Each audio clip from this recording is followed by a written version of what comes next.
Hello, good morning my dear students. बेटा, आप लोगों ने हमारे लास्ट वीडियो में कुछ न्यूटन के गति विषय संबंधी नियम आपने पढ़े थे, ठीक है ना। तो आज फिर बेटा हम उसी में से थोड़ा सा आगे बात कर लेते हैं, ठीक है ना। और उम्मीद ये करते हैं आप लोग हमारे वीडियो को अच्छे से देखे होंगे, सुने होंगे और समझे भी होंगे, ठीक है ना। और हमारे अगले वीडियो का इंतज़ार भी होगा। तो चलिए, ज़्यादा इंतजार करने की आवश्यकता नहीं है, मैं आ गया हूँ अपना वीडियो लेकर के आज फिर से। तो बेटा जो हमारी क्लास है वो क्लास 11 फिजिक्स की क्लास है, ठीक है ना। जिसमें से बेटा आपने कल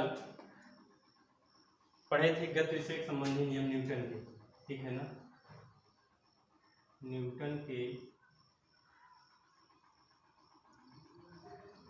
गति विषयक नियम, ठीक है ना, पढ़ लिए थे। पहला क्या पढ़ा था, v बराबर u प्लस ए टी। फिर पढ़ा था दूसरा s बराबर u t plus half A T square. फिर लास्ट वाला पढ़ लिया था v स्क्वायर बराबर यू स्क्वायर प्लस 2as। ये तीन पढ़ लिए थे। अब बेटा बात आ जाती है न्यूमेरिकल जब सॉल्व करते हैं। तो न्यूमेरिकल सॉल्व करने के लिए हमें करना क्या होता है बेटा, सबसे पहली बात तो ये है कि यदि हमारा त्वरण बढ़ रहा है लगातार, ठीक है ना, यानी कि गति बढ़ती जा रही है, तो यहाँ पे जो होगा त्वरण पॉजिटिव यानी कि धनात्मक लिया जाता है, इसलिए यहाँ पे प्लस आता है, ठीक है। कभी कभी क्या होता है, आपने ये भी पढ़ा होगा v बराबर u माइनस ए टी, ठीक है ना, s बराबर u t minus half A T square, ये भी पढ़ लिया होगा।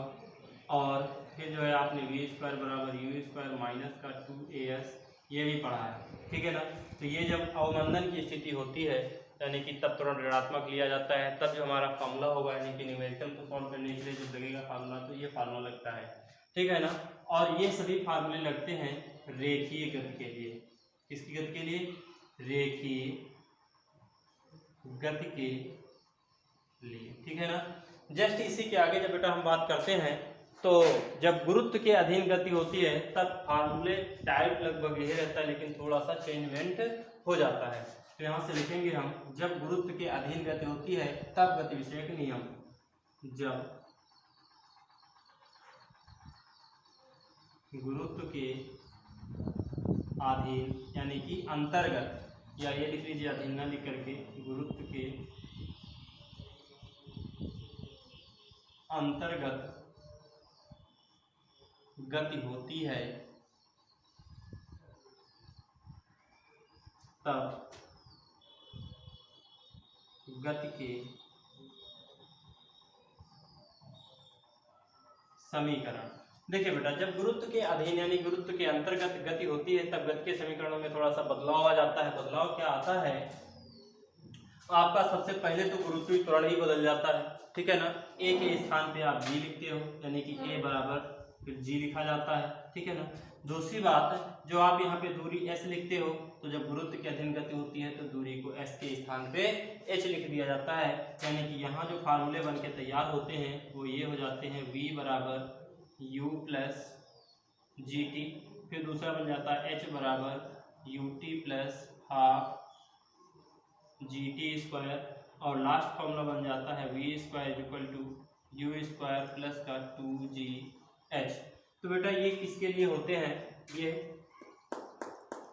किस स्थिति के लिए है, जब g पॉजिटिव लिया जाता है, ठीक। और एक स्थिति ऐसी भी होती है जिसके लिए g निगेटिव लिया जाता है, यानी कि तब जो कंडीशन बनेगी वो ये बनेगी, v is equal to u minus का जी टी। फिर लिखा जाएगा h बराबर यू टी माइनस का हाफ जी टी स्क्वायर। फिर लिखा जाएगा v square equal to u square minus का 2gh। तो ये दूसरा टाइप का हो जाता है, ठीक है ना यहाँ से। अब दूसरे टाइप और फर्स्ट टाइप, ये जब किसी पिंड को नीचे से ऊपर की ओर फेंका जाता है, ठीक है ना, तब जो हमारा जी लिया जाता है वो निगेटिव लिया जाता है, और जब कोई पिंड मुक्त रूप से ऊपर से गिरने के लिए ऐसे छोड़ दिया जाता है तब जी का जो मान होता है वो यहाँ पे धनात्मक लिया जाता है, ठीक है ना। इस स्थिति में हम जो है बेटा न्यूमेरिकल्स को सॉल्व कर लेते हैं। ठीक है।